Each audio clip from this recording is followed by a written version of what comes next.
Good evening, members, and good evening, ladies and gentlemen. My name is Councillor Mark Evans, and I'll be chairing this planning committee meeting. Before we start, I will remind you that these proceedings have been recorded, and by your presence here, that signifies your consent to the process. Also remind you that anything you say will be immediately available in the public domain. So that's me introduced. On my right is Councillor Bob Cope, I'm Vice Chairman.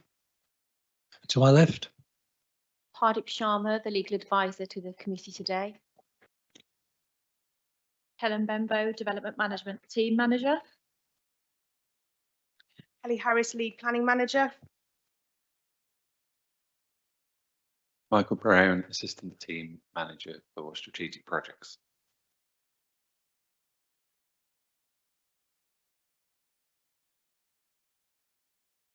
Jenny Mincher, Senior Planning Officer. Okay, thank you. That's first item on the agenda is the minutes of the meeting of the 19th of September 2023. So that's the minutes of our last meeting.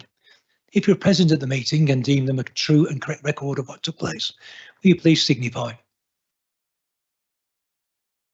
Thank you. Anybody against?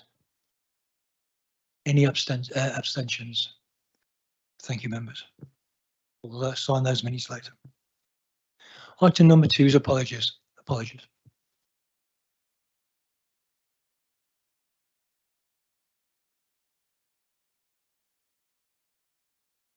Thank you for that. Item number 3 is declarations of interest. Any member declaring any interest in any proceedings this evening?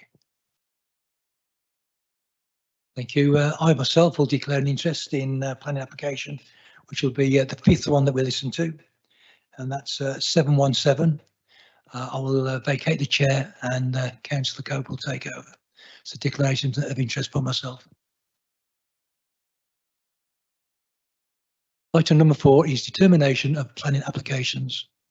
And the first application is number 22/00849/OUT. And that is Huntercombe, Stafford Hospital, Watling Street, Vetsia Bank, Staffordshire. And speaking, sorry, who's going to present that? Is that you, Helen? Sorry, and Helen will present an application.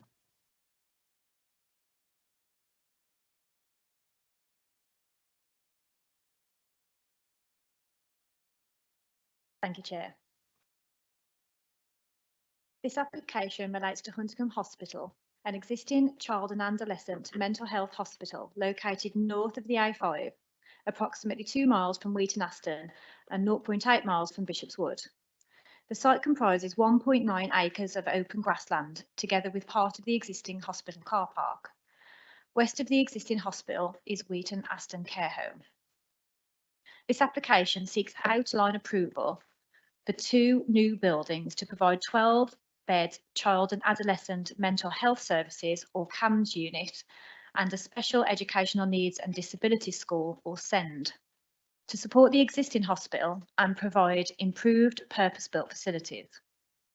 For clarity, as this is an outline application and therefore only for consideration this evening is access and layout, matters reserved for subsequent approval through a further reserved matters application are scale, appearance and landscaping. The SEND school is proposed in the northern part of the site in a U-shaped plan form, which is just here, that plan, with a central courtyard, and the CAMS unit is proposed to the south, which is just here on this plan. Although at this stage scale is indicative only, the buildings are indicated as being a mixture of single and 2-storey. As noted, if the application were to be approved, scale would be subject to a latter reserved matter application. The application also proposes a reconfiguration of part of the existing parking area, with a new turning head leading to an upgraded septic tank and 3 additional parking spaces. The proposal includes an additional access road out of the site, which would allow a one-way system to be established. The site is in the open countryside, where the objective is to protect the character and appearance of the landscape. Although the proposal would involve a substantial amount of built form on land which is currently open, the buildings would be situated on land which already forms part of the hospital site and would be largely visually contained by a combination of existing built form and tree coverage. The buildings would sit alongside the existing hospital within the perimeter fencing of the existing site and would, by virtue of their layout and form, provide opportunities for landscaping and communal recreation areas. A number of the facilities proposed have been suggested by the Quality Care Commission and would provide clear benefits to the welfare and education of vulnerable young people in the district, which is supported by national and local policy. There would be no demonstrable impact upon the amenity of neighbouring occupiers. The parking provision and highway arrangements are acceptable, and there are no concerns arising in respect of drainage, trees or ecology. Taking into consideration all the factors that weigh in the balance of considerations, the balance tips strongly in favour of the development. Consequently, approval is recommended, subject to the conditions listed within the agenda. Just to go through a few site photos for the benefit of the members and public here this evening. So this is the site looking towards the existing hospital and again towards the existing hospital and the games court there on the right hand side. The grassed area, which is the northern part of the site on the left hand side here, and then looking towards the trees in the northern eastern corner. Towards the eastern site boundary and the southern site boundary here towards the A5. And across the front of the existing car park that's already in situ. So we have provided floor plans for the CAMS unit, which is the ground floor plan and the first floor plan, and then for the SEND school, first floor plan. So I'm going to go back to the site plan. Recommendation is for approval. Thank you, Chair. Thank you, Ellen. We do have a speaker, and this is Mrs. Amanda Jones, who's speaking for the application. Mrs. Jones.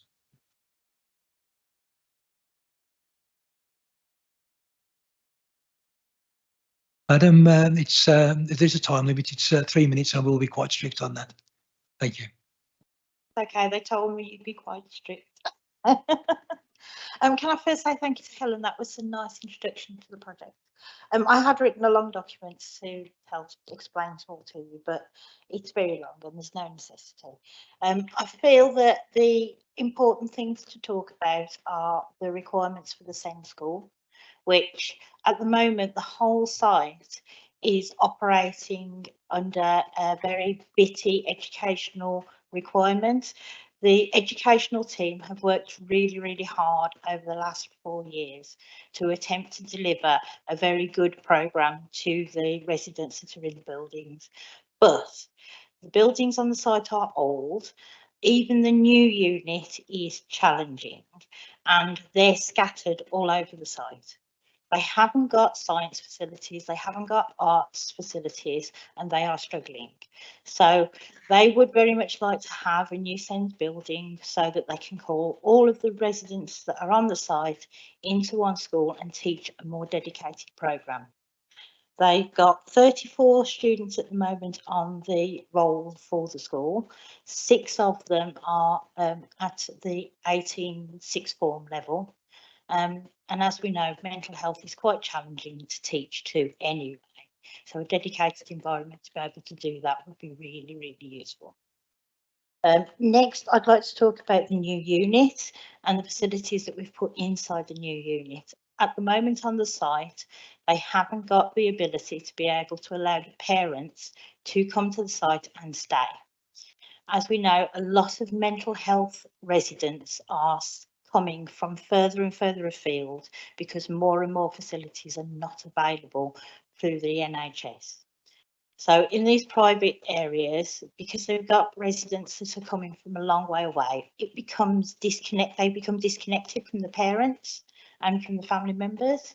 So we've put 2 apartments into the first floor of the new unit so that parents can come and stay and spend some time with the children, which is very good for them to be able to continue the family units. Next, I'd like to talk about the road, because we've asked if we can put in the old road connection so that it goes back to the A5. At the moment, The entrance and exit to the site is coming through one connection of the main A5. We've worked quite hard with Highways to attempt to deal with any visibility issues from putting in the new road. If we could have a circulatory motion around the site, it will relieve the congestion. They have deliveries coming in and out to the different units, and there's a new planning permission for the apartments at the corner, which I think is just going to make it worse than it is at the moment. Plus, although we've got the dedicated hospital site, there's also an elderly residential home that's effectively off the barrier. It's now under 2 ownerships. And they have visitors coming and going all the time. Although they've got dedicated car parks, the entrance and exit is interfering with the. We've reached the 3 minutes. Thank you very much for that presentation. Thank you. Members, we have nobody listed to speak against the application, and no ward member has indicated a desire to speak. So I'll throw it open to the floor to you members to ask the officers any questions or make any comments or observations on the application. Members.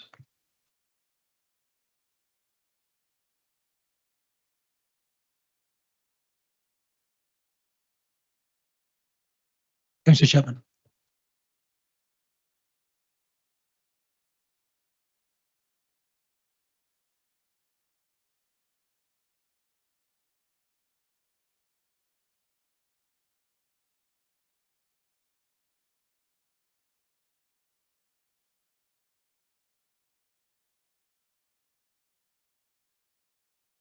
So we bear that one in mind. Okay.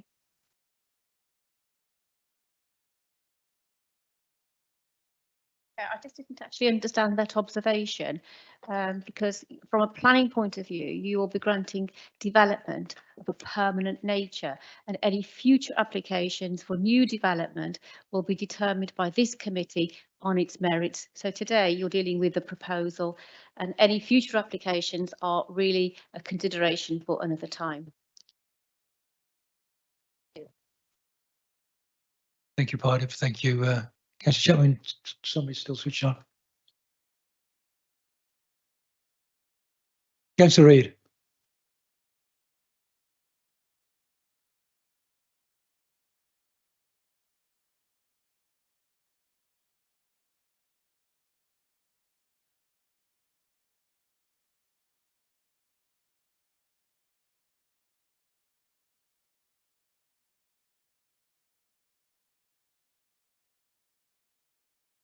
Thank you, Councillor Reid. I'm sure those comments will be taken back by the officers.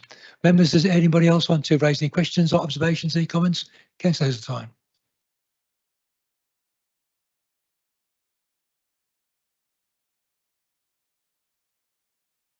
I noticed that the care home have asked if the hours of operation could be from 9 in the evening until 6 rather than from 8 in the 6. Is that something that could be considered? Okay, thank you for that.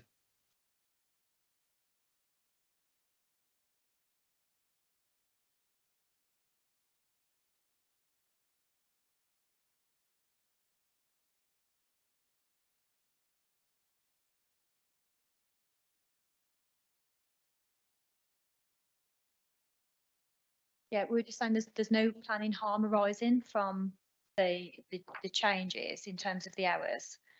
So it wouldn't be something that we would be concerned with. If you want to. Sorry, I think I should have said it's during the works, when the works are being completed, from 9 till 6 rather from 8 till 6 when the work is being taken. Just to bear with the microphone, could I just say the microphone, for some reason, I'm on a bit of a slow tonight. So if we could just ask all members if they want to speak, wait for it to go red so they can pick it up on the room for those that are watching at home. I think I'll just say in response to that, obviously the conditions are there that they absolutely need to meet the legal tests, and there's no evidence before us to say why those hours of operation from 8 would have an impact in planning terms and that it would need to be 9 o'clock. So unless we had that evidence, it would need to stay as is, and I can't see before us that there would be a justification to say that it would be harmful to start at 8 o'clock rather than 9. So that's why it's worded in such a way. Okay, does that answer the query?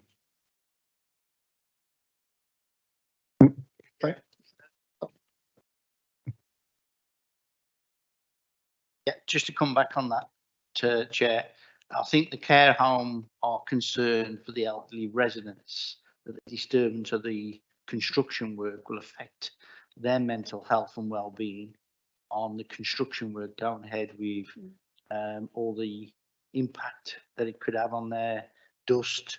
Yeah, as the report states, there could be dust as well as other things from the building site that could affect their ability to have a fair health and well-being issue.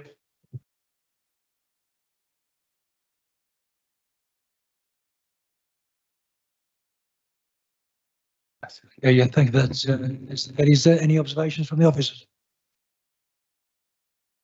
Yeah, I was actually going to make the point that if there is any concern about construction, and we're just checking to see if there is a construction related condition. If there isn't, I don't see any reason why we shouldn't actually impose one. So the construction, the manner, the methodology can all be controlled. Okay, good.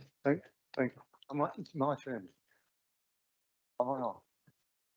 Councillor Reid. Yes. It's just that I read in the report that one of the officers deemed that the work that was going to be carried out would be transient. I think it would be, causing too much of a disturbance. So that I think that has been looked at in the report. Thank you, Councillor Reid. Helen, you want to come back? Yeah, just to say, obviously, the conditions have been reviewed by the environmental health team, who obviously look at that in a wider, broader sense. So they would have looked at that 8 o'clock start time and deemed that appropriate. Obviously, we're looking at restricted construction times during more sensitive times. So in terms of Sundays, bank holidays, that kind of thing. So the 8 a.m. start in the construction world is not that early in terms of the way that that's operated. So I would say that has been factored in because we're not looking at a 7 a.m. start here. So given the response from environmental health team, I would say the 8 o'clock considers that sensitive receptor there with the residents, if that helps at all, Chair. Thank you. Okay, Councillor Kelly, you okay with that? Thank you, Chair. On the other issue I wanted to raise was the methodology on the circuit route for the in and out. I can see that Highways hasn't made any objections. However, my concern would be the amount of traffic that might be coming in. Is there a filter system lane going into there? Because if you've got a section where a lot of people are leaving at one time, it could cause an incident on the A5, and that A5, especially at that area, is renowned for having accidents. Thank you, Councillor Kelly. Helen, yeah. Thank you. Yeah, the new access point has obviously been assessed by the Highways Authority and they're happy with it. The visibility displays have been adapted to make sure that it's a safe point of access. And I would say that with having two, creating a new one, you've took the pressure off one particular junction, so you've spread out that burden.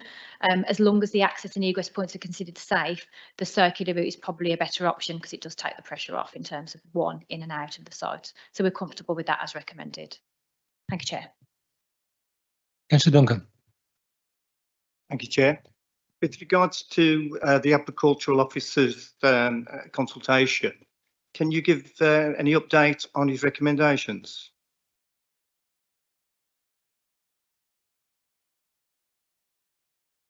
Thank you, Councillor Duncan. Stand by. A draft tree protection plan's been submitted and the arboricultural officers reviewed that informally and said that he's satisfied that adequate protection measures can be put in to protect the trees. Okay, it does suggest about this 45-degree, approximate 45-degree to aid the future efforts. Has that been covered in that update?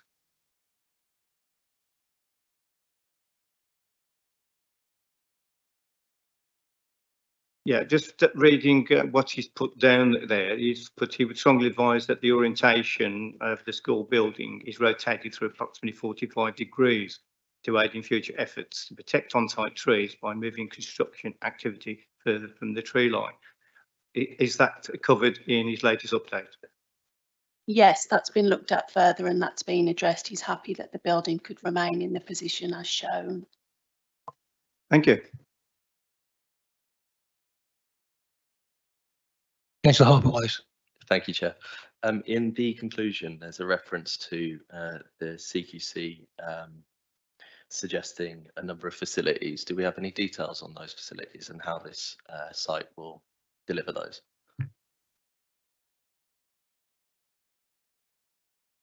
Yeah, through you, Chair. Not the specific details, because obviously they're related to a separate report, a separate set of legislation that's covered outside of the planning remit. The design and access statement that was submitted with the application talks about some of the measures that are proposed as part of this application, looking to support some of the recommendations from the CQC. So it's about that better quality of accommodation that the speaker talked about for the users of the service here. So no, we don't have specifics, but the spirit of what we're seeing here today is to improve the facilities in the wider sense. And obviously in terms of trying to improve any ratings outside of the planning system through CQC, for example, you'd think there'd be a synergy between the proposed developments and therefore the rating going forward. But not a material consideration we can look at directly, but in the wider sense, yes, is the answer. Thank you. Thank you. Okay, members, anybody else wish to make any observations or raise any points? Councillor Steele. Thank you, Chairman. At 1.3.2, it states this is an outline application with some matters reserved. At this stage, approval is sought for access and layout. So the photographs that we saw, didn't tell me anything because we didn't have a site meeting. So if we're going to approve access, have we not got any better photographs where this new access road is going to be coming out on the A5? On the plan of on the screen there, let me see if I can get my cursor for you. So we've got the new access that's going to be created there. So that's what we were referring to previously about the visibility displays being checked and highways being comfortable with it. You are correct, it's an outline approval. So we're looking at the point of access and we're looking at the layout. So all we're approving this evening is the footprints of the building plus the access point. There would be a further application which would consider the reserved matters. So the further issues of the design, the height and the landscaping, which I think will be quite important on this scheme, will be given further consideration. But even though it's outline approval, the access has still been checked by the Highways Authority to make sure they're happy with it. And that's as indicated on that plan. So hope that answers your question. Thank you. Well, if we could come back on that, I mean, that's Highways' opinion that the access is okay. We haven't seen it. I haven't seen it. So that's the point I'm saying. There were some photographs taken showing some trees. Is that where the access is going to be? Is that pointing towards the A5? Can you just clarify that, please? It's the photograph on the right hand side looking towards those trees. That's where the access would be created, on the right hand side of that photograph.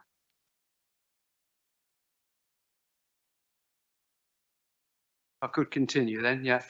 In the young lady's statement for in favour, she stated that there will be a new SEND school, which is to replace existing facilities which are scattered over the site.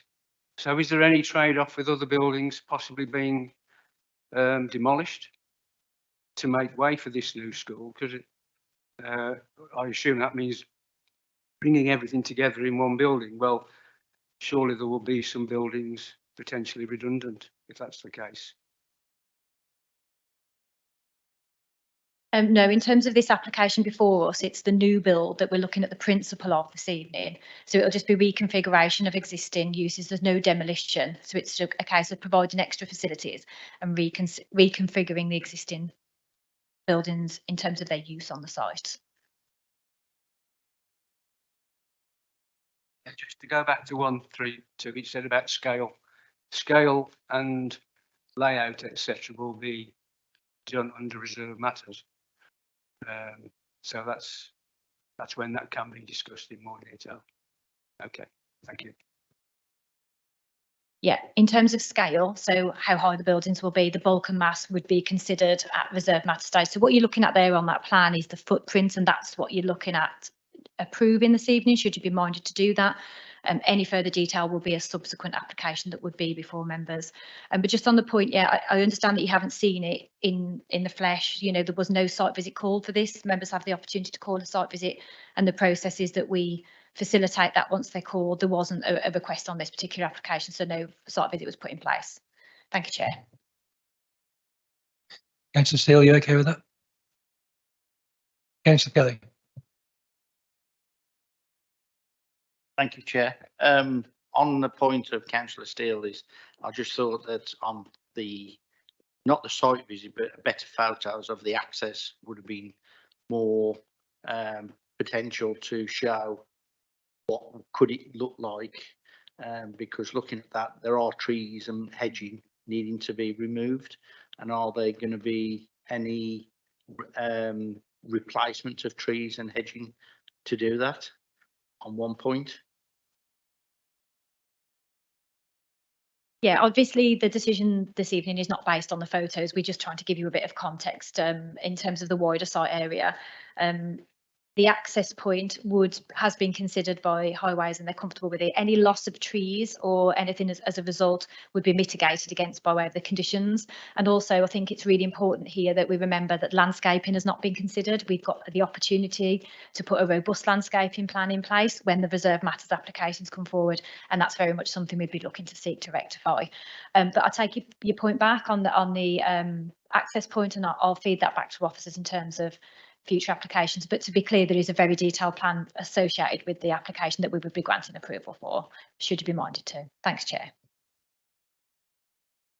Councillor Harper-Wallace, sorry. Thank you, Chair. While this might not be a planning concern, I just am interested if the basketball court will be retained, or if that's where, I don't know where the location of the basketball court. The reason why I bring this up is in the CQC report, there's mention of the fact that this basketball court, the patients there use that quite frequently, and it's one of the positives in the negatives CQC report. So I was just wondering if that's going to be retained. I appreciate, though, it is also potentially not a planning concern. Yeah, through you, Chair. The sports area as shown on this plan here is outside of the red line application site for this particular development that we're considering. So it's forms part of the wider site. So as far as we're concerned, there's no proposed changes to that. It obviously is under the same ownership, hence being in the blue line, but not part of this red line consideration this evening. Thank you. Thank you. Then, members, any other comments or observations about this application? Thank you, and thank you for those comments and well-informed questions. And we'll now move to vote. And I'm going to ask if members are minded to approve that application subject to conditions. Please indicate now. That is to approve the application, members.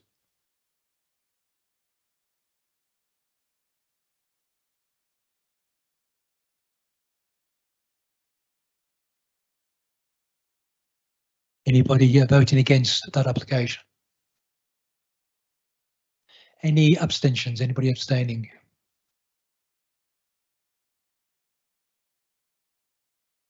Okay, thank you, members. That application has been approved subject to conditions. Thank you.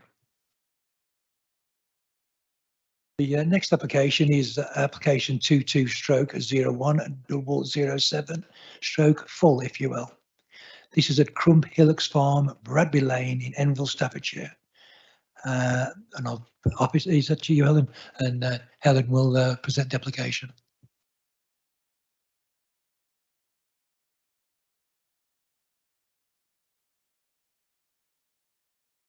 Thank you, Chair.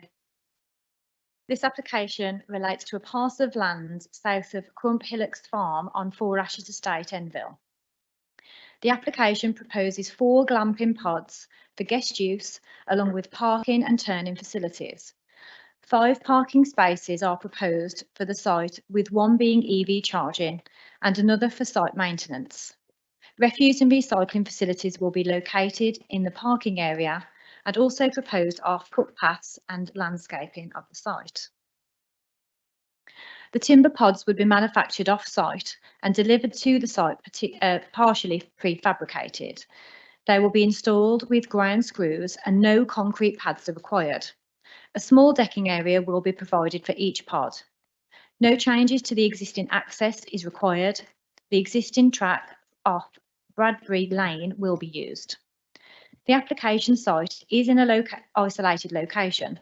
The nearest settlements are Enville, which is around 2 miles, and the main service village is Kimber, which is around 5 miles away.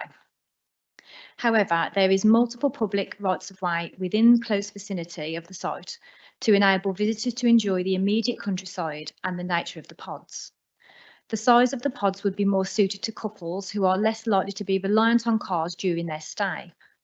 The agent has confirmed that the site's location is exactly its attraction, and bike racks will be provided as well as an EV charger to be offered to the guests to encourage sustainable methods of transport.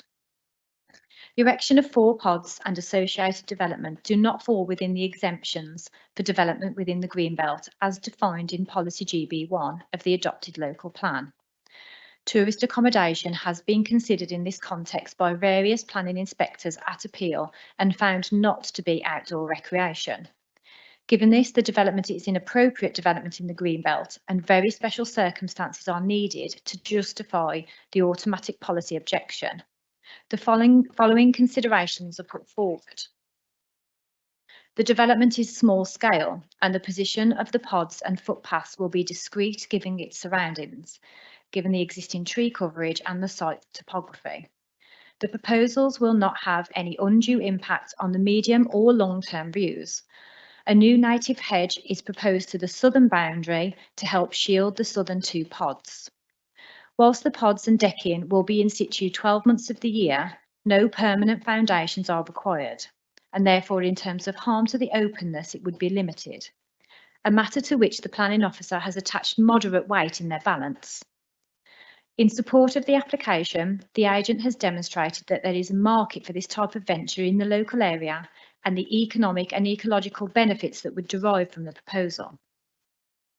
Turning to the impact on neighbouring amenity, the site is located approximately 270 metres from the nearest dwelling on Bradbury Lane. Considering this, together with the low-key use of the site and the existing general level of agricultural activity on the wider site, there is no concern on privacy, daylight or amenity. The proposal would have no adverse effect on mature trees or protected species, and a biodiversity net gain can be secured by planning condition. The pre-commencement ecological conditions have been agreed with the planning agent. The development also raises no material concerns with regard to parking or highway safety. The argument is considered to be finely balanced, but it's considered that the scales are tipped in favour of the proposal and the recommendation is for members to approve the scheme subject to the relevant and necessary conditions. So the site plan before you shows the location of the application site and the 4 proposed pods shown here in brown with the decked area around them. The pond is an existing feature and the existing trees are also shown on the site plan to remain. The existing site access will be utilised and parking, recycling, EV charging points and bicycle storage will also be provided. So we've got some shots of the wider site looking into the site from the surrounding footpath network, which again will remain and be enhanced. A view along the perimeter tree line, again a view through the rough grassland on the site and the existing pond, where there will be considerable ecological improvements secured by condition, and a view across the site in both directions there. And this one shows the existing footpath already in situ. So this shows a wider plan with the red line to the access point on the highway and how the site will be accessed. Details of the existing access point onto the main road that is already in use and the parking area shown here and the turning area. And then an elevation of the glamping pods that would be proposed. So a finely balanced argument on behalf of officers, but one that is felt to balance in favour of the development. Thank you, Chair. Thank you, Helen. There's no speakers listed for or against this application, but we do have a ward member on the committee. Councillor Spruce, is there anything you want to, any observations or comments you want to make? Thank you, Chair. Yeah, I think Helen's kind of outlined it quite clearly there. I mean, obviously the green belt is of the utmost importance. Where this is located is kind of in the very north of the ward, near the Shropshire border, kind of, as Helen mentioned, not really near any property, and quite a distance actually from the centre of Enfield. To be honest, it's on the way out towards Six Ashes and that way, not far from there. But yeah, so I mean, from the way I look at it, as you can see, the parish council.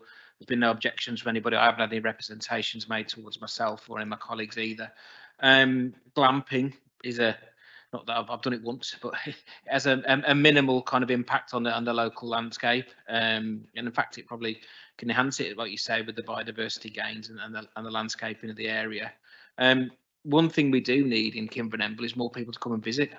More tourism, you know, it's something we do need to drive them, so the people going up to Bridge North actually stop in South Stafford.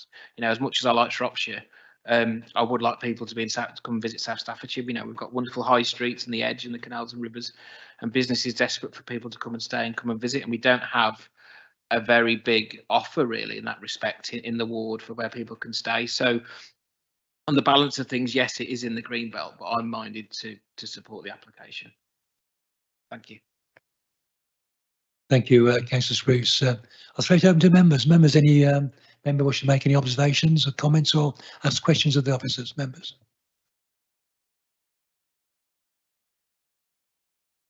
No, okay, so we'll move.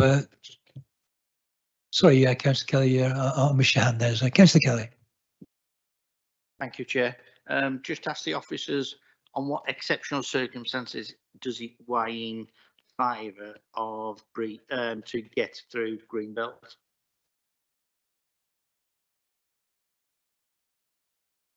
That's working. Yeah, it's finely balanced. I think that comes across in the report in terms of the proposed development.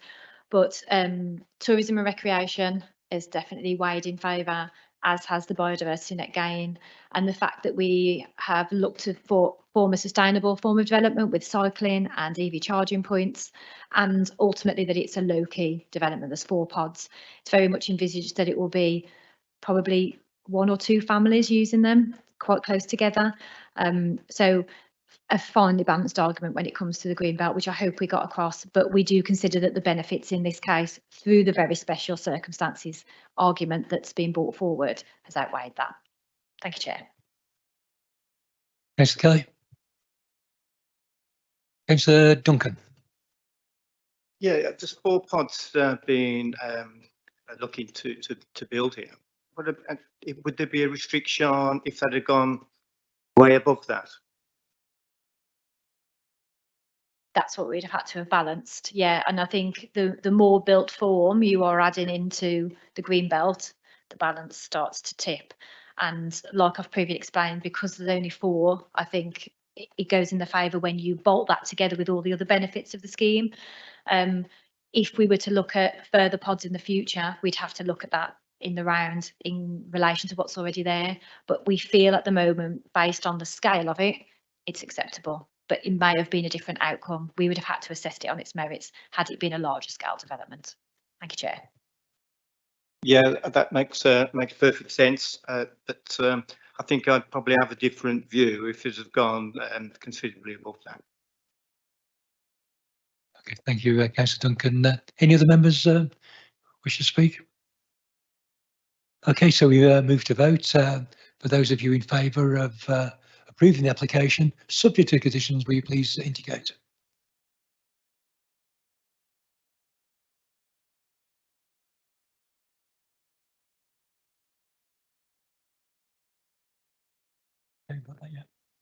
Okay, thank you, members. Anybody against? And are there any abstentions?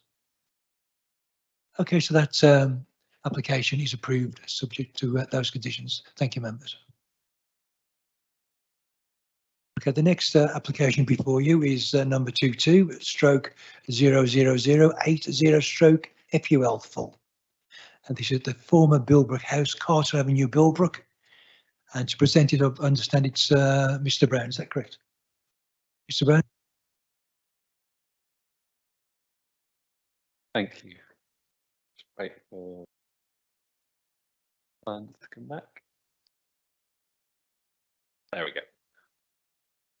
Can move to the first slide, please. Thank you.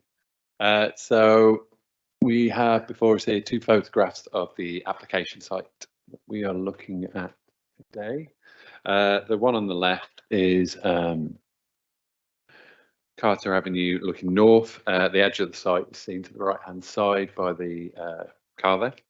And then the secondary photograph on the right, the site, as you can see there, has been cleared, ready for development.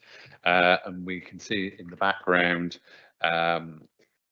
the fire station, which is situated on Duck Lane, and the dwellings on Pendinas Drive. Next slide, please.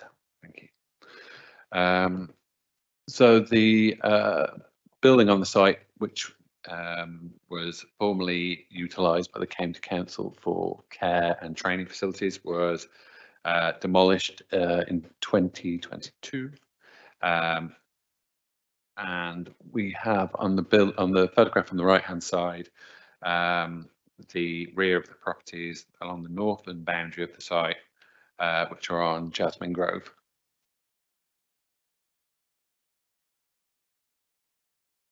I've missed. No, we haven't. Sorry, that's me. Okay, so the application site that we're looking at is here. So as you can see, it's broadly rectangular in shape, extends to 0.52 hectares and is located towards the southern edge of the village of Bilbrook.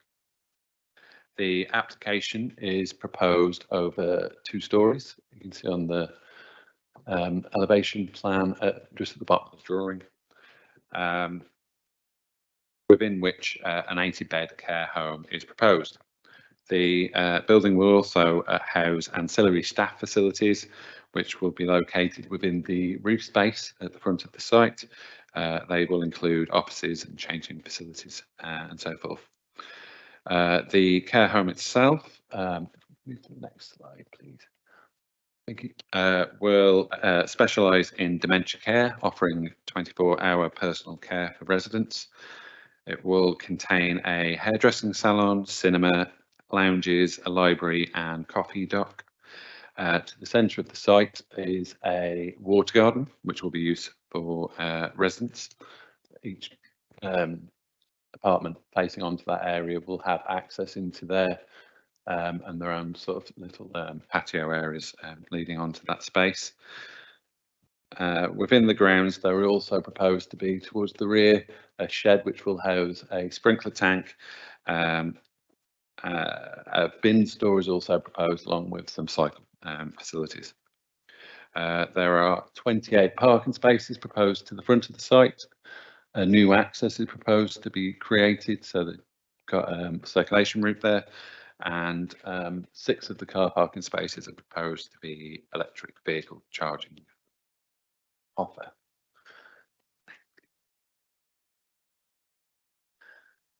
So the building itself varies in height across the site. There are elements of single and 2-storey. So to the site frontage, which is the tallest part of the building, it will measure 9.5 metres to ridge and 6 metres to eaves.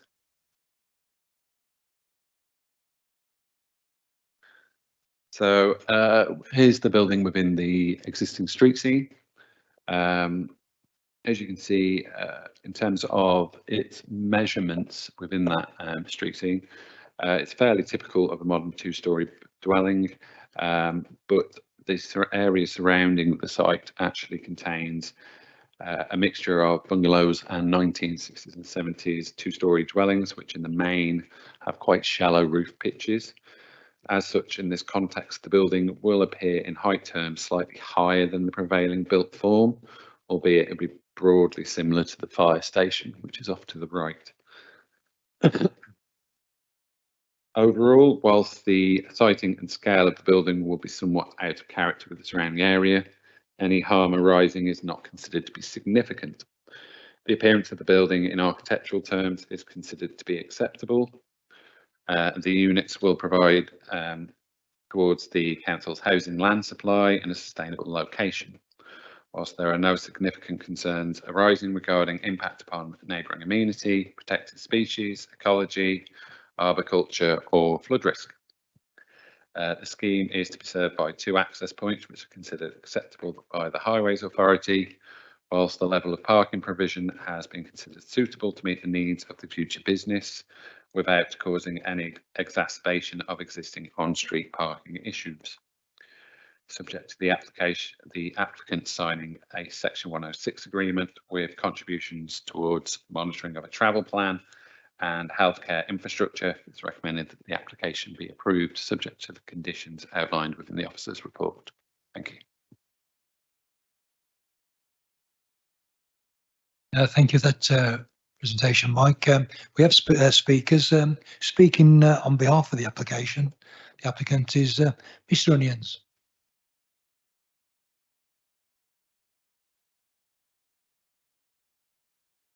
Sir, it's 5 minutes and I will be quite strict on that 5 minutes. This application comes before you today following positive and collaborative working with officers of the council. It's obviously led to the recommendation of approval before you today. This scheme is a state-of-the-art care home located in a highly sustainable location on a brownfield site. As members will know, planning policy provides strong support for the redevelopment of these sites, particularly for residential uses and where it includes care provision. One consequence of using brownfield sites is it reduces the need to use greenfield or greenbelt sites. I'm sure members will be cognizant of that.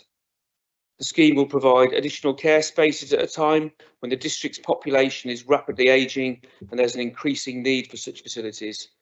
South Staffordshire's latest housing market assessment cites a need for 400 additional registered care places by 2040. This scheme will make a valuable contribution towards meeting that need, and that's recognised by the council's housing strategy team who've offered their support for the proposal. The applicant has a proven track record of delivering well-designed care homes, with 2 of their projects winning the top prize at the Pinders Healthcare Design Awards. As you've heard, it's of a scale which will allow it to integrate into its surrounding environment while adding to the visual interests of the street scene and creating a new focal point. The design has been sensitively developed with council officers to address existing properties, particularly towards the north of the site on Jasmine Grove, by dropping the scale and height of the building down to a commensurate level to its neighbours, and this ensures that light, privacy and outlook will be maintained. The design, as you've heard, specifically caters for those who are suffering with dementia, provides a functional amenity space including a safe and secure courtyard where residents can access directly. This amenity space, combined with the fact that all rooms exceed the nationally described space standards, as well as the range of facilities that will be provided on site, means that residents will be able to have the best possible quality of life. In particular, it provides a safe and secure environment and ensures the best possible care package. As you've heard, a sufficient number of parking spaces will be provided to prevent on-street parking, and the site is accessible by public transport. The County Highway Authority have reviewed the proposal, concluding it will have no detrimental impact on highway safety and will provide an appropriate level of parking. It will deliver wider benefits, including an impressive biodiversity net gain of 35.2% for habitats, as well as a range of jobs for local people during the construction and fit-out phase. And in particular, it will deliver 60 additional jobs within the care facility itself. As such, there are clear environmental, social and economic benefits for this proposal, which is a good example of effectively reusing an urban brownfield site. Overall, this high quality and sustainable proposal will redevelop a redundant, previously developed site to provide a state-of-the-art care home to meet a very significant need which the council have already identified. On the basis of the significant benefits that have been highlighted and the lack of any harm, the fact that this proposal is supported by all statutory consultees and even with letters of support from local residents, I would recommend you to support the officer's recommendation, and I would commend the proposal to you. Thank you. Thank you, Mr. Onions, and thank you for keeping within the time. Now, speaking against it, we have Mrs. Patricia Hutchinson. Mrs. Hutchinson.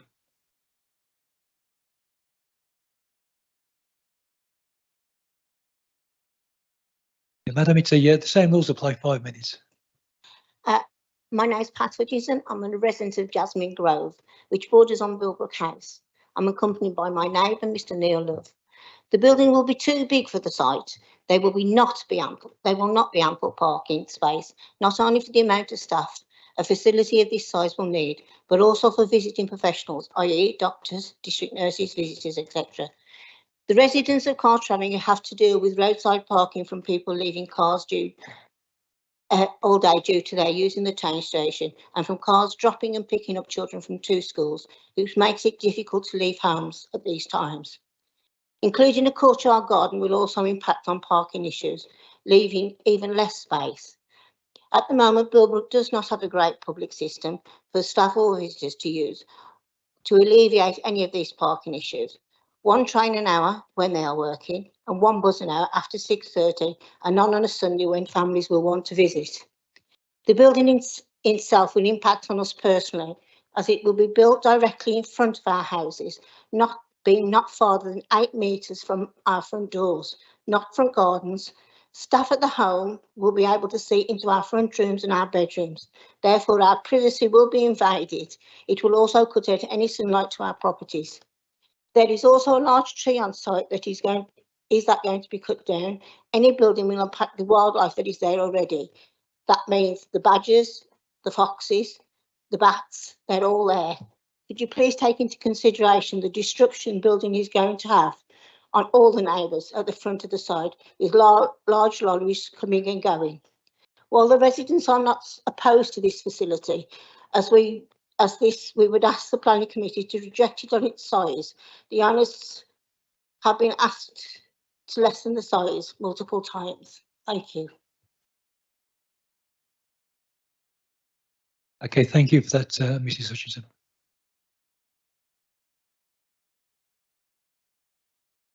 We do have a ward member on the committee. Councillor Burnett, have you got any observations? Thank you, Mr. Chairman. Yes, a few. Thank you.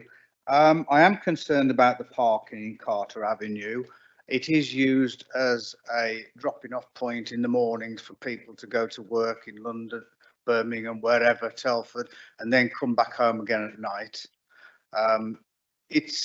There is a real problem with Carter Avenue, and I know in the report it said that when the officer, whoever went along, thought it wasn't too bad. I'd have to disagree with that.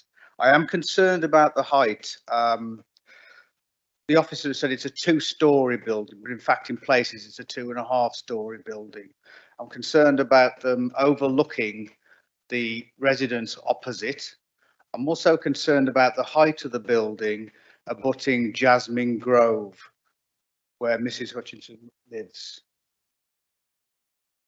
I'm not entirely sure that there are enough parking spaces on the site. This has been discussed a number of times between myself and officers. I am really not sure that the size of the building is overdevelopment for the size of the site. Now, I understand that it's a specialist Alzheimer's dementia unit, which I totally accept. And having read the comments in the report about it needing to be a certain height so that it can accommodate the central courtyard, etc., I'm totally on board with that. My main thing really is concerns about the parking, concerns about the building height, and concerns also about the jobs. Now, we've been told there were 60 jobs, but will any of those be coming from be offered to Bilbrook residents? Concerned there. Also, the Carter Avenue on the side where the building is going to be built often has to have cars stickered by the local PCSOs because they're parking them and just leaving them there. Would it be possible, if the application is accepted, to have a single yellow line running from Duck Lane Junction as far as Magnolia Grove. The Copper Beech tree, which Mr. Hodgkinson alluded to earlier, that is being saved. I spoke to the tree officer about that. Those are my concerns. Thank you very much, Chair. Councillor Bennett, thank you for those observations. Amongst observations, there was a question that was in connection with the yellow line. Is anybody able to field that one? Thank you, Chair. For you. In order to apply a single yellow line within that location, you'll need to get a traffic regulation order from the county council. For them to undertake that work, they then have to discuss it with residents, and if residents object to it, then you can't undertake that work. So we can't condition it because, number one, the county council haven't requested such, but number two, there's no surety that you'll be able to deliver the single line. What we can do is request informally, by an informative added up to the decision notice, that the applicant considered undertaking that work, or that application to the county council on their behalf. I would imagine that if they are equally suffering in the future from parking congestion in that area, blocking access to their site, they might not be too happy about that anyway. So it'll be within their interest potentially to seek such a solution, but we can't require it by a condition, unfortunately. You raised a couple of other issues which we will try and address now. In terms of the jobs themselves, we've discussed with the applicant whether they would be amenable to a condition on added to the application in front of us, which isn't there at the moment, but we could seek approve members to add it in for a skills and job condition to be added. We'll come up with the exact wording as we go, which could seek to ensure that local people are at least given the first opportunity to apply for those jobs, so that there is that within the local community. Obviously, in terms of impact on the amenity of neighbouring residents in terms of overlooking and loss of light, that's addressed within the officer's report. The scheme is nearly wholly compliant, with one area where there's a shortfall, but that's because of but in that location there's a single story element of building and an intervening intervening fence panel which will prevent any overlooking. But in terms of loss of light, etc., it's fully compliant with the council's policies. Okay, thank you, Mike. Mr. Bennett. Okay, yeah, Councillor Chapman. Your Chair, I know this area very well. In fact, I've worked in Bilbrook House for many years. The road is so familiar to me. I do feel that Carter Avenue is a problem anyway with regard to parking. It's well known for that. Not only do we have a station, but people just dump their cars for all sorts of other reasons. I feel that the 80 beds are too much. It is overdevelopment, and I do note the comment from Bilbrook Parish Council with regard to that. I totally agree. The building is out of keeping with the adjoining roads and buildings. Two-storey building is much too high, and I would suggest that this would devalue neighbouring properties in the future when they put them on the market.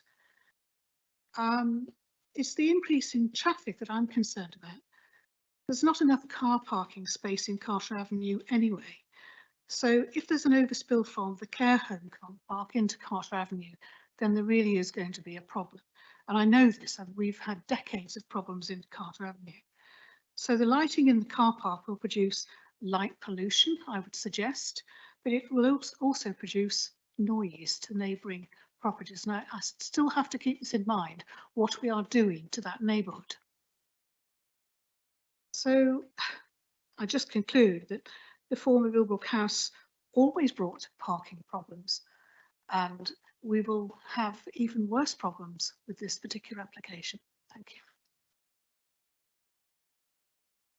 Thank you, Councillor Chapman. Number of observations there. Does the officers wish to come back on any of those observations? Yes, please, Chair. Just to pick up on the devaluation of neighbouring properties, obviously that's not a material planning consideration that we can consider in this realm. To pick up a couple of other points, in terms of the scale of the building, obviously there was a number of discussions with the applicant about that during the application process. They have successfully demonstrated to us that in order for this use to be operational within this site, this is the scale of the building effectively. We can't reduce the scale and then have this dementia care facility here ultimately. So the choice is we have it as is or we don't ultimately. It's as simple as that. In terms of the car parking, the applicant themselves have surveyed their existing businesses, of which they have several, in order to demonstrate what the parking need is. So it's not something where they've come up with that number based on the council's own figures or anything like that. They have actually surveyed their existing operations to determine what is required within this site. That's obviously been agreed by the county council, and therefore they have demonstrated that they won't cause an exacerbation of the existing parking issues within the surrounding area. Hopefully that's all. Thank you, Michael. Councillor Chapman. Okay. Got Councillor Harpawley. Thank you, Chair. The officer mentioned something around jobs and putting that as a requirement and favouring residents. So what would be the mechanism? Is that isn't in the application, but we can decide that now? We could decide the wording on that.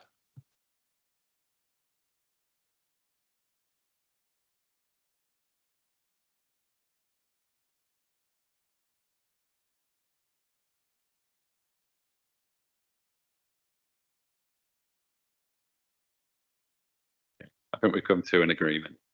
Probably the best way to deal with it, because there's a section 106 on this scheme, is to try and add it into that document rather than do it by a condition. So the legal agreement for the scheme. Okay, you want to come back on? That doesn't need to be done in this meeting. That can be done. Do we have to decide that now? Sorry. No, Chair, that can be part of the resolution if you are minded to approve. Yeah, so we've got a section 106 agreement, which is specified in the report, which contains 2 heads. And if members are minded that there should be a further provision in relation to the scheme enabling local jobs, we can pick that in the form of a covenant in section 106 agreement. Yeah, could I suggest that perhaps something along the lines of if the applicant lives in South Staffordshire and they meet the minimum requirements that they're guaranteed an interview, perhaps. Chair, the conditions that are going to meet the tests are very generalistic, you know, in terms of, you know, this particular area. So, Chair, if you leave that to officers, you know, the general principle of ensuring that the jobs go to people in the area will be covered by the section 106 agreement. And I think, oh, sorry. Can I just come back on this, because it's quite a policy that we're looking to use and we have used elsewhere. We tend to see it on employment sites rather than this, and actually this is probably very similar because the amount of jobs that are being created. It is very much around a sort of step-by-step process of a local employment and skills plan. You'll see there's more detail in the emerging local plan, but we've done it by agreement and negotiation on a lot of these sites. So what it is just giving local people the opportunity to have the first opportunity for those jobs.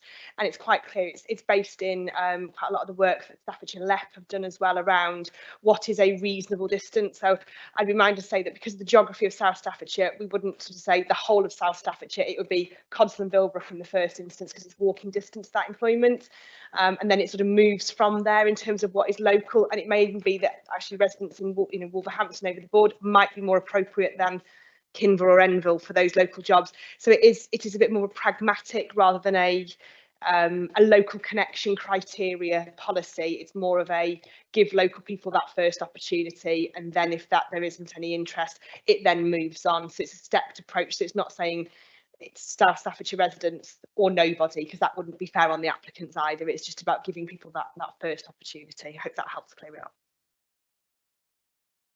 Okay, did that clear up the issue that you raised? Yes, thank you. Okay, thank you. Councillor Duncan. Although the area is not widely known to me, I must echo the issues that Councillor Chapman has brought up. The parking seems way out of order, really, because there doesn't seem that many parking spaces, and I would have thought that the employees would have taken up most of those parking spaces. So that area of parking does give me a great area of concern, because obviously when you can't park at your place of work, then you'll find somewhere in one of the local streets to park, which is going to be very disadvantageous to the residents. Plus, we've just mentioned that the school run and such like causes problems. I think traffic, as well as the parking, is going to be a big concern. 80 dwellings, 80 bed care homes, I do think, listening to everybody's sort of opinions, is far over the amount that it should be in this case. Because the more bed spaces there are, the more people you need to be employed there, the more visitors you're going to have, etc., etc. So it does seem way over the top. Okay, yeah, thank you for those observations. I think most things you've raised have been covered by the officers, but I will ask them, is there anything the officers want to add? Just to reiterate really the point that Mark's made, the impact and the assessment for this particular site has been done on a bespoke basis through a travel statement, so a travel assessment, not based on broad brush parking requirements that we would have as part of the SPD. This is done on a bespoke basis by the company who provide this nature of this care and this service nationwide. So it's a better opportunity to make a bespoke scheme, which is what's happened here.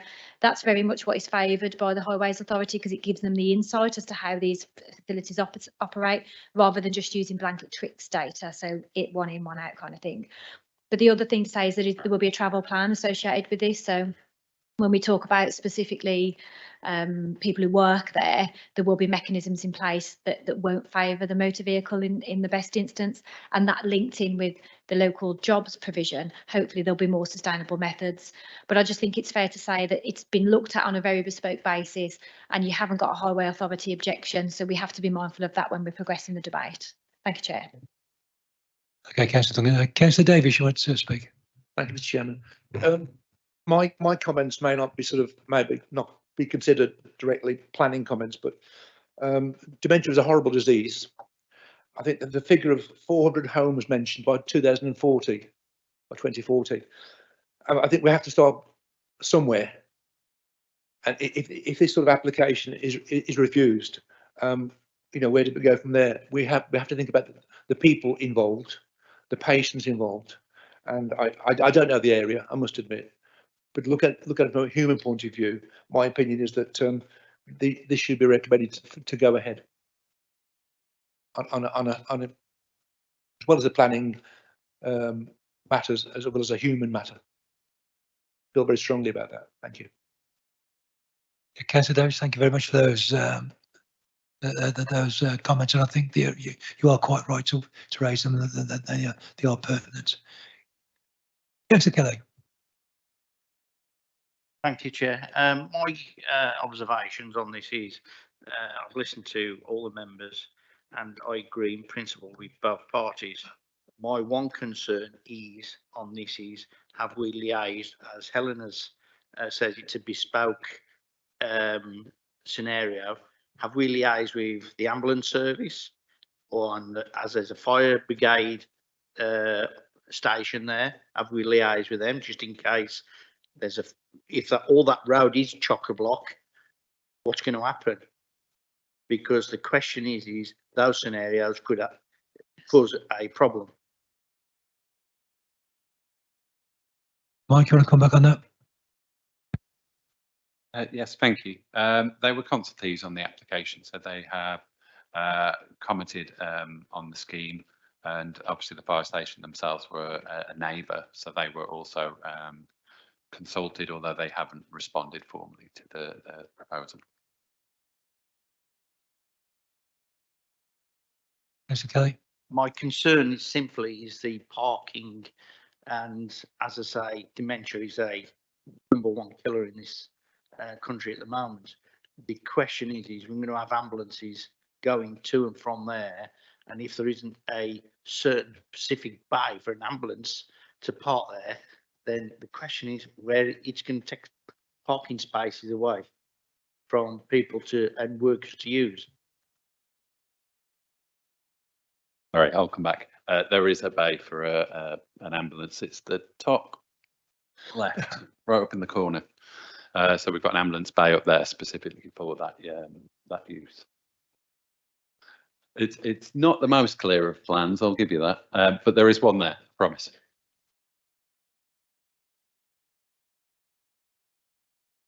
Councillor Littletime.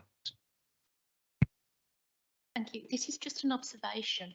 Unfortunately, over the past couple of years, I've had quite a lot of experience with visiting a relative who's got dementia in various care homes. And I must say the amount of parking here, you could put all the care homes I visited together and I wouldn't have had that many car parking spaces altogether.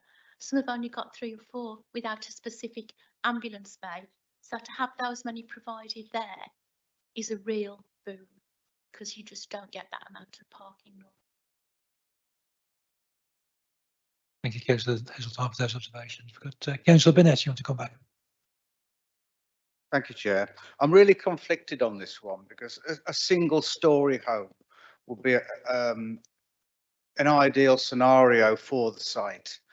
And I can see that the real benefits for a single story building are, I'm finding it difficult to get over the 2.5 story part. I am genuinely conflicted because we do need care homes in South Staffordshire. We do need one in Bilbrook. But the parking and the site, the height, 2.5 story, I'm really conflicted as to whether that would work in that particular site. Now I understand all the mechanisms of, well, some of the mechanism of for dementia, and I totally take that on board. And I have been reading a bit more about it to try and bring myself up to speed. But I'm genuinely concerned about the height, the car parking. Just an observation, really. Thank you. Thank you, Councillor Bennett. Any other member observations? Councillor Spruce. I myself, as Councillor Chapman, I grew up in Cotswold, so I know the area well. One thing I couldn't find in the report, and if it is in the report, I'm going to apologise now for asking the question. Obviously, you know, what we're talking about here is a brownfield site, not a development on greenfield land, and it was a facility before Bilbrook House for many, many years. How does it compare, as in terms of the beds and parking? Do we have any data that shows what we had and what's coming? Is that available anywhere? Or maybe I've missed it, and I do apologise if I have. I'll just pick this one up because I think there's a bit of a gap in the middle that actually, whilst Bilbrook House did have a former use, it was allocated for housing in the site allocations document in 2018. So the use was changed at that point by virtue of an allocation into a housing scheme. So actually comparing to what it was sort of a while ago, we can't look at that because actually the decision's already been taken suitable for housing. So in answer to the question, no, we don't have that data, but it's because we're going to compare it to what it's allocated for, which is a housing site in the village centre. Thank you. Any other members? Councillor Chapman. Thank you, Chair. I just want to come back on a comment that was made earlier on about the value and concern of a dementia care home. I actually have this dementia in my own family at the moment, which we're dealing with, so I can fully understand Councillor Heseltine and the concerns she's had as well. But I just want to reiterate what I said earlier on, and I think Councillor Bennett was saying the same thing. It's the height of the building, 2.5 stories. It beggars belief. So it's a dementia care home versus the welfare of neighbouring residents with the 2.5 story building. So for me personally, I see this as a financial venture versus the welfare of the residents. Thank you. Thank you for those observations, Councillor Chapman. Any other member? Councillor Steele. Thank you, Chairman. Most of what I want to say has already been said.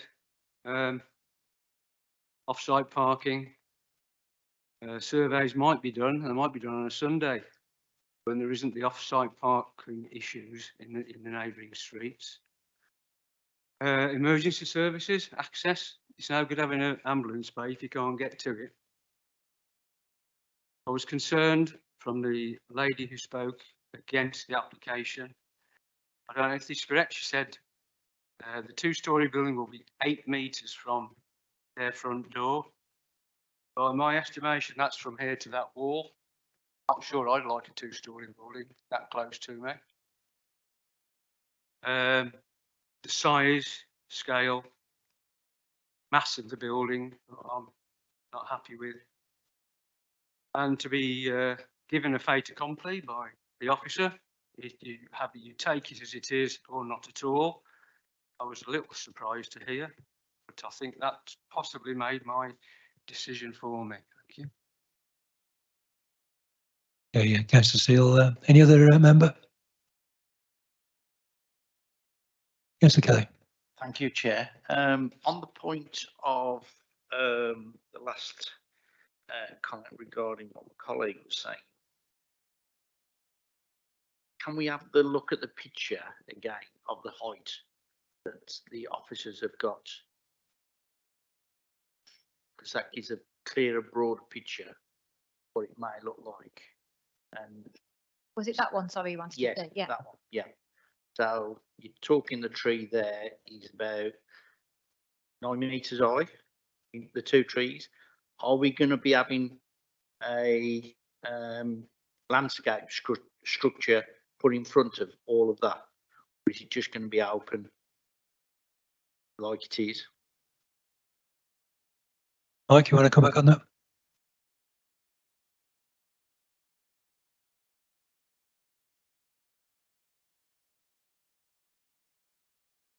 Thank you. As you can see on the block plan, there's proposals for a row of tree planting along the site frontage there. The exact details are provided on the landscaping scheme, but there is a row proposed along there. Obviously, a lot of buffer planting as well throughout. Whilst I'm here, just to give a comment on the separation distances. The separation isn't 8 metres at any point. The nearest point to Jasmine Grove is 13 metres separation distance, and at that point, that's when the building is 1-story in height rather than 2-story. And as I mentioned previously, in terms of distance to neighbouring properties, in terms of overlooking and loss of light, the scheme is fully compliant with the council's policies. Thank you. Okay, Councillor Kelly. So any other member? Councillor Bennett. Thank you, Chair. This is a contentious planning application because obviously looking on the paperwork, you've got people for and against it. And the people who are for it are concerned about the parking. As I say, I'm genuinely conflicted on this one. It seems to be split half and half between what people want. People who don't want to, who want the building to be there, are still objecting to the parking. And then you've got the people who are objecting overall and mentioning the parking. Just a comment really, Chair, but it seems to be evenly split. Thank you. Okay, yeah, members, any other observations? Councillor Harper-Wallis. I'd just like to say that I think I'm in support of this application. It uses brownfield. We're trying to protect our greenbelt site. The applicant made a very important point on that, and if we build it here, then we don't have to build it in the greenbelt. Was it a 33% increase in biodiversity? Was that in the report? And if so, again, it's another big merit for me as well. If we can get more biodiversity on former brownfield sites. Thank you for those observations. Can we answer the biodiversity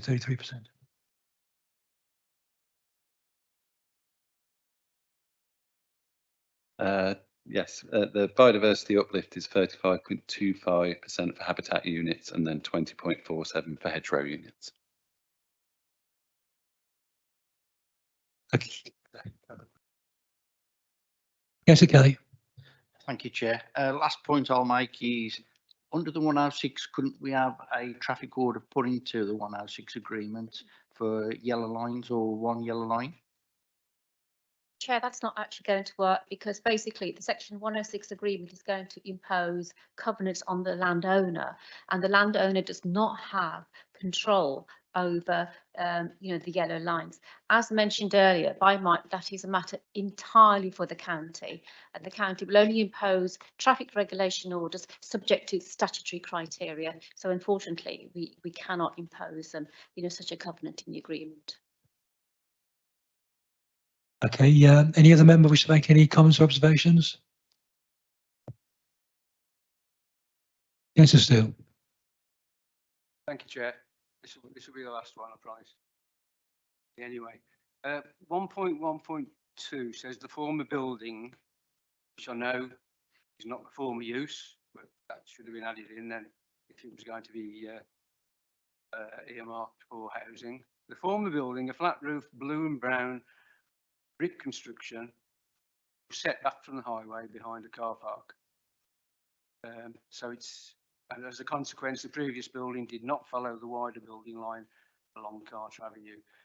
So that building compared to this one is chalk and cheese, really. Whether that's planning consideration, which I don't suppose it is, but I would just like to point that out. Thank you, Councillor Steele. Members, anybody else wish to make any comments or observations? Thank you, members. Councillor Bennett, you have spoken a number of times. I suspect your last comment was a summing up. Well, as it's on your ward, I will ask you, invite you, do you want to make any other comments before we move to vote? Thank you, Chair. I can say no more than I said before, really. I'm in favour of a care home there. I think it would be a good use of the site, but I'm really conflicted about the size and I'm conflicted about the parking. And in my own mind, I can't put the two together. Thank you, Chair. Okay, thank you, Councillor Bennett. Just bear with me.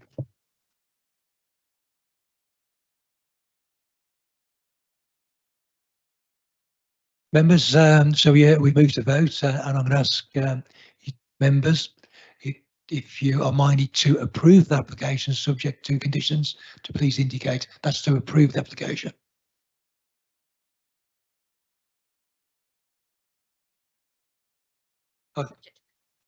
Oh, sorry, and we're including that the section 106 agreement that was discussed.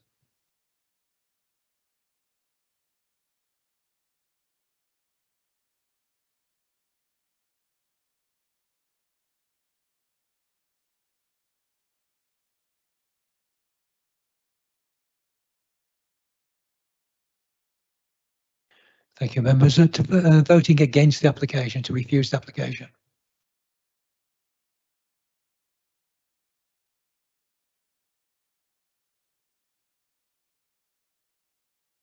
Thank you, member. Thank you, members. Abstentions?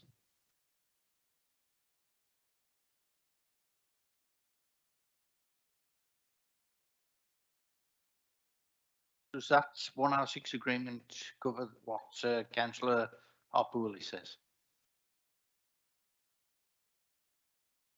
Yeah, that's been captured in the conditions. Yeah.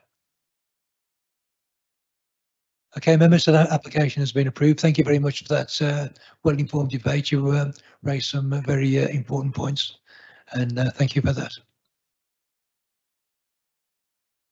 Okay, the next application is application 23/00700/COU. This is the old Chapel Lane, Smesto in Dudley. Is that you, Helen? And Helen will present that. Thank you, Chair. The application relates to a residential property off Chapel Lane in Smesto. There is a gravel drive and parking area to the side of the dwelling, and there is a small amenity area to the rear and side of the existing dwelling. The application proposes to change the use of agricultural land to the west of the existing house, adjacent to the drive and parking area, to extend the residential garden. The area of land measures around 240 square metres. It is proposed to enclose the garden with a post and rail fence and a native hedgerow. The site is within the green belt, where there is a presumption against inappropriate development. The change of use from agricultural to garden land is not a use which is considered to be acceptable within the green belt, as it leads to encroachment and creates additional domestic paraphernalia. Very special circumstances are required to be demonstrated. The old chapel currently has a very restrictive amenity area. A small extension would allow for the dwelling to have a higher standard of amenity space where children can play. The land being adjacent to the road would follow the form and layout of the surrounding dwelling and would therefore have a limited impact on the openness and the visual amenity within the green belt. Paragraph 130F of the NPPF provides that creating policies and in decision making, we should ensure that we create places that are safe, inclusive and accessible, and which promote health and well-being with a high standard of amenity for existing and future users. The proposal will not impact on the amenity of neighbouring residential properties, and there are no highway or ecological implications. It is therefore considered that very special circumstances do exist in this application. Approval is therefore recommended, subject to appropriate conditions, which do include the removal of permitted development rights to avoid any residential paraphernalia within the approved area. So in terms of the site itself, this is the existing building and the existing small area of garden that is utilised by the family dwelling. Existing greenhouse and outbuildings, and the area on the right hand side here is the area subject to the change of use. Those of you who can see that on the photo, it's already been used in a semi-informal way. There's a trampoline located there, and also an area where children are clearly kicking a football. There's some goals set up there, albeit very informal. So the land to be subject to the change of use is located on this plan and is here, adjacent to the existing parking area. Approval is recommended, Chair. Thank you.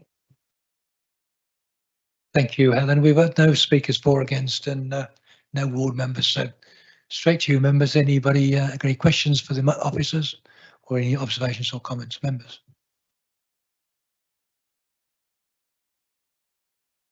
Councillor Reid. Pleased to hear that the permitted development has been removed. Of course, that would be a danger, I think. So with that, I have no problem with the recommendation. Thank you, Councillor Reid. Members, anybody else want to make any observations or comments? Councillor Spruce. Just a clarification on the pictures that we looked at, with the football goals and whatnot. Is that the land that wants to be changed its uses? That's not the existing land. I just want to double check that from what before it says a very big garden otherwise. Thank you. No, it is that particular parcel of that land which will be subject to the change of use. The existing garden area for the property is this one here with the small tree. So for a family sized dwelling, it's a very small garden. So what's happened is there's a drive area adjacent, so it's just beyond the driveway. So it's not detached from the actual house itself, and it creates a more usable area for the family, for children to play, that kind of thing, and brings the house itself more in line with what we would require for a house of this standard in terms of amenity space. Thank you, Chair. Thank you, Ellen. Okay, go ahead. Councillor Reid. Thank you, Mr. Chairman. I doubt if that piece of land could be used agriculturally anyway.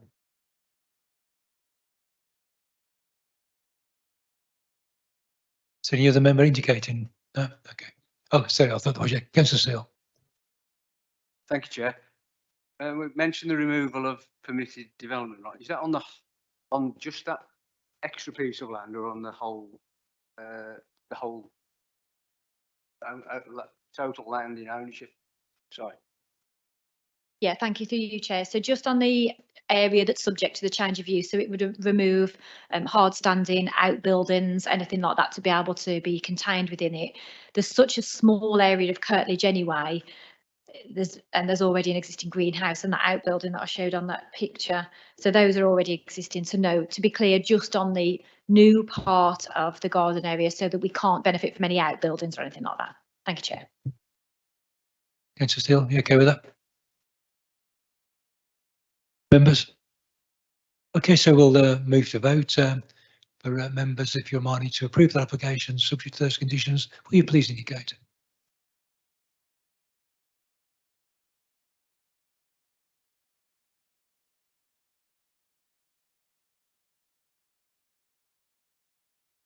Thank you, members. Against? And any abstentions? Thank you, members. That is, application has been approved subject to those conditions. For the next application, I've got great pleasure inviting Councillor Cope to take the chair.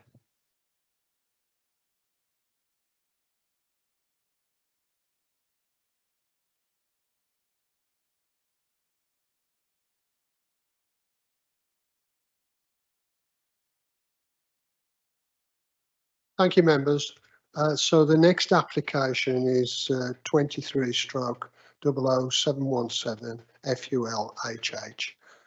It's for a single-storey extension, including minor realignment of the garden wall. Ellen, do you want to make any comments? Thank you. So this application property is a two-storey detached dwelling at the northwest corner of Stonybrook Leys and Millfields Lane. The dwelling faces and is accessed via Stonybrook Leys. The side of the dwelling faces Millfields Lane with a brick garden wall and hedges planted adjacent to the pavement. I'll just show you the pictures. So that's the property there on the corner plot with the hedge in place. So the application proposes a single-storey side extension with a hip roof between the existing dwelling and Millfields Lane. The application also proposes the realignment of the existing brick wall by approximately 1.7 metres towards the highway in order to align with the proposed extension. The application site is a corner plot and the space between the dwelling and the pavement does contribute to the openness of the area.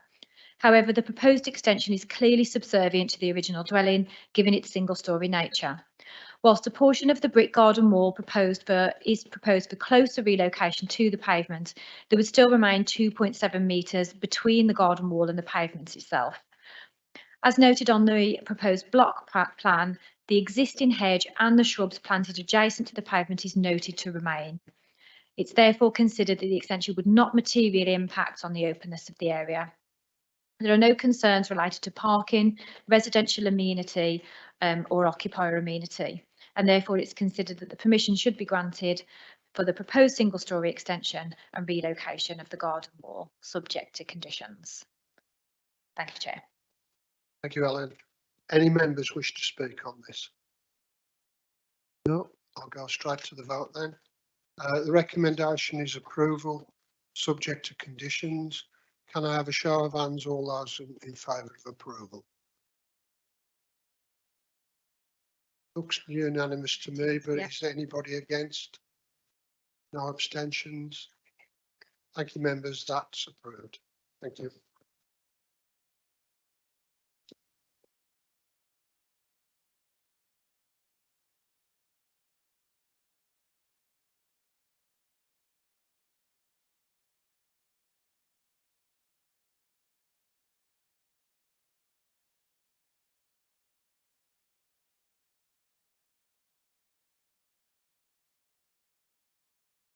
Thank you, Councillor Coe. Before we move on to the next item, just like to thank you all for your contributions this evening. It's been a number of applications, some are a little bit contentious, You've raised some very, very well-informed and informative observations and comments. So thank you for that, and thank you for the officers that worked particularly hard this evening. Anyway, next item is item 5, monthly update report. Helen. Thank you, Chair. Just to update members on the pertinent issues going on within the planning service at the moment. In terms of training, which is what I wanted to draw your attention to, we've now scheduled some training sessions on the November, January and March committees. So we're going to do them intermittently. So we have a training session and a break, and missing out December as it's rather close to Christmas. But we have got the senior ecologist coming to do some training in November. And then onto the conservation and heritage in January, and tree and arboriculture in March. If there are any specific areas within that topic area that you would like covered, please do let me know and I'll make sure they are covered for you. But it will basically be a run through of the topic area with regards to determining planning applications, so decision making, and then a question and answer session at the end. And we'll be able to do that and facilitate that before the committee meeting itself. In terms of planning statistics, we are noting quite an upward trajectory in the number of pre-application inquiries that we've received. Those of you who have attended the development team meetings will notice that their frequency is increasing, and that seems to be a trend, as well as an increase in the number of applications. But the team are keeping them within time and determining them within a timely manner at the moment, so performance is looking good. 2 appeal decisions since we last came to committee to report.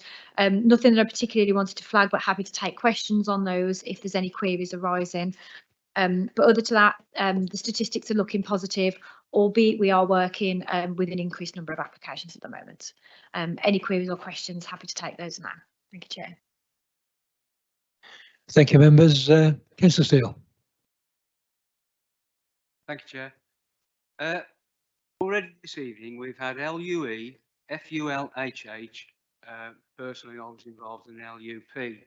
I assume everybody knows what all those stand for, as no one else has asked the question. I'm not sure if you realise, committee, that LUP, we have no say in what goes on. Right, I hope you know that, because they're going to come up quite regularly, children's home. But LUE, that's lawful use.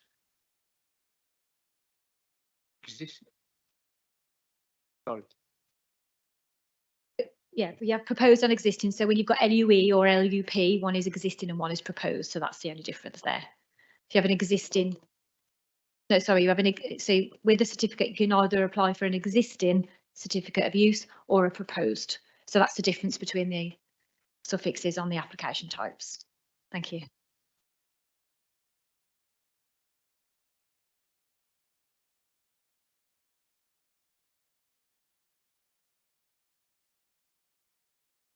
I think it's worth saying, obviously, the reference number is done for the purposes of tracking stats and determining the application. It's the description of the proposed works you need to look at alongside the because that's going to give you the detail, and the description itself is what forms the basis of the legal planning permission, not the reference number. Thank you, Councillor Steele. Councillor Reid. Sorry, is there any more? Thank you. Oh, is it me or not? Oh, yeah, okay.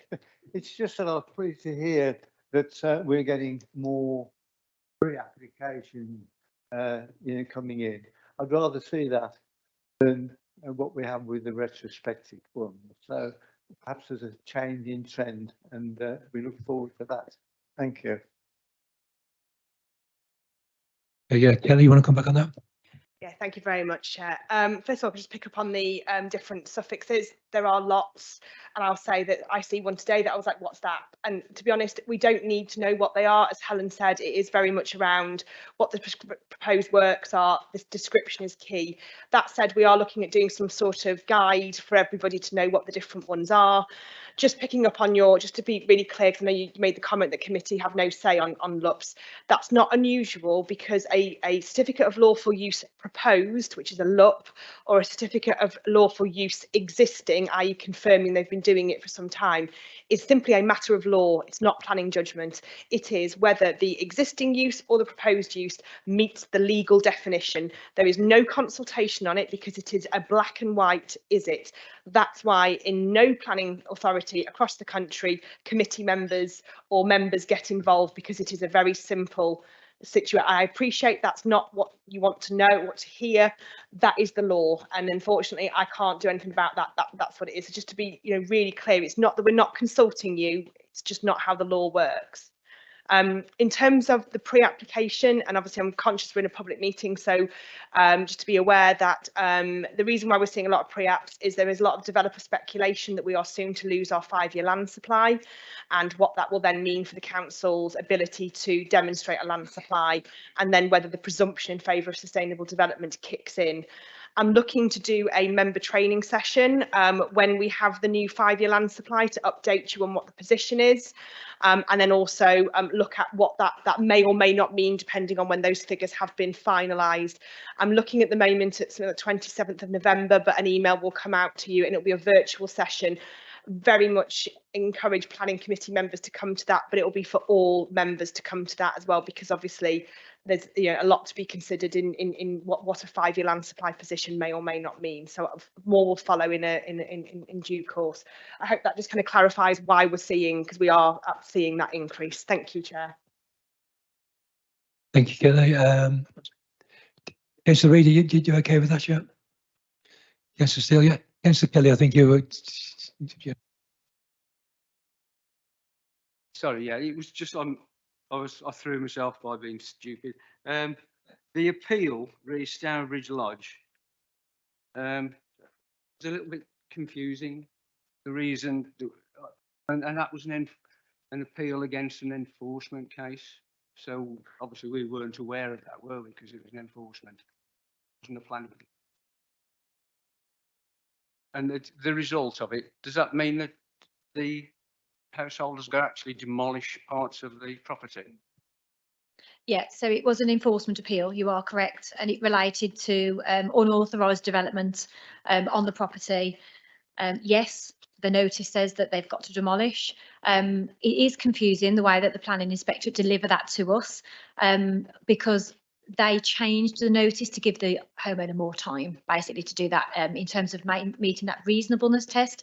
So that doesn't mean that the notice was unsuccessful, it just means that it was amended. So the appeal was not allowed, therefore the demolition of the property, a part of the property, is going to have to be forthcoming, and we will now be monitoring that to make sure that happens.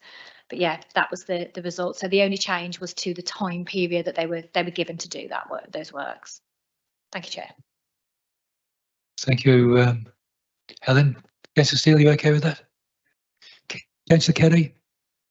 Thank you, Chair. It's on the appeal of the last appeal, which is One Finance Lane. The comments on that are a bit confusing as well, regarding the ANLB and other elements. Can you just clarify on that for us, please? Yeah, no problem. Yeah, so refusal of a new dwelling on a corner plot. I think it's quite clear in terms of the harm that it's created in terms of encroachment into that openness and how incongruous it would be, not just the property itself, but obviously the fact that it'll need fencing and the garden will need to be secured. But in terms of the ANOB, because it was in the area, the zone where they would trigger the need to make a contribution, should it have been approved, there would have needed to be a unilateral undertaking for a contribution towards a SAC payment. So it didn't kick in because the application wasn't approved, but that was what that was getting at in terms of the location, should they have been liable to approve. The works that have partly been carried, have those got to be put back? No, because it's site clearance, so not technically development. So what they did is they kind of readied the site for an approval, but didn't go any further. So they were on the cusp of what they could do without requiring consent. So from my understanding, the site was quite overgrown and unsightly. So I think there's been an improvement there that could be argued in terms of upgrading the site. But no, we won't be taking any further action because it was considered to be just site clearance. And just last come back on that, just for clarity, it states that no member came and put comments forward. We were going through a transition of an election, so that is okay. It's always difficult when you're in that transitional period and you've got incoming and outgoing members, and unfortunately planning inspectorate won't take that into consideration when their dates are fixed. So yeah, appreciate that. Thank you. Okay, Councillor Kelly. Councillor Duncan, I think. Yeah, just want to sort of see if we can find out more information from my perspective anyway, with regard to the legal requirements, where you say legal takes precedence over everything. I'd like to understand more about how that legal aspect, you know, sort of affects things. What we're talking about here is within the context of these certificates, if we go back to that, central government set out legislation and allowances for development to take place without needing any consent from the local planning authority. So that can be house extensions, it could be changes of use of land, it can be extensions to schools. There's a vast array of development that can either go ahead without requiring planning permission because it's permitted development, or it's not development at all. Now, as a developer or a homeowner or a business owner, you might want to get some confirmation from the local authority that that is the case. So what happens is they put an application to us to say, these are my facts. This is what I propose to do. Can you look at this against the legal tests and tell me yes or no? That's the simplest version of it. So whilst we've sat and debated here the planning balance for all of the applications considered this evening, you can't do that if it's a legal certificate. It meets the criteria or it doesn't. It's development or it's not. And it is genuinely that black and white. So that's why members will be made aware of the applications, quite rightly, because they're in your ward. But in terms of consultation, views and opinions of yourselves and your constituents cannot be factored into that decision-making process because it's factually based. So that's when we come in and say, oh, but legally we need to. That's because that's the central government framework that we have to work within. You got anything you want to add? No, Chair. I think Helen's just dealt with it, very well. To bring such matters to you would really be very, very cumbersome, because sometimes the evidence that is actually submitted to support an application to say, well, this caravan at this location is permitted development because it is required for incidental use purposes. I'm giving you an example of one that we've just done recently. We had a statement which just ran into page after page. So you see, it's very factual and very, very much based upon whether that particular proposal falls within PD rights or other statutory frameworks. So it really wouldn't be, it would be a bit too resource intensive, for members, to deal with such matters. But clearly, when the decisions are made, it is important that the committee is aware of the work that has actually been carried out by your officers pursuant to the delegated authority, because we've got delegated authority, for these areas, and it is important that Helen and Kelly bring to you the outcomes pursuant to delegated authority. Thank you very much. Councillor Cope. Thank you. My question's about pre-apps. Sometimes the local member councillor is invited to a pre-app, sometimes they're not. So who makes that decision? Is it the applicant, or do the officers decide?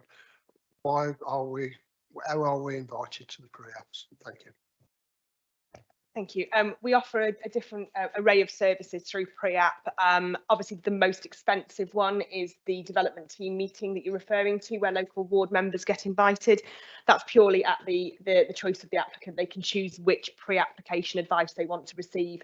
We always encourage, particularly either more controversial or larger ones, to go for the development team approach, because they get that one room approach to getting that feedback, and we've had a lot of very positive feedback that they get more out of it.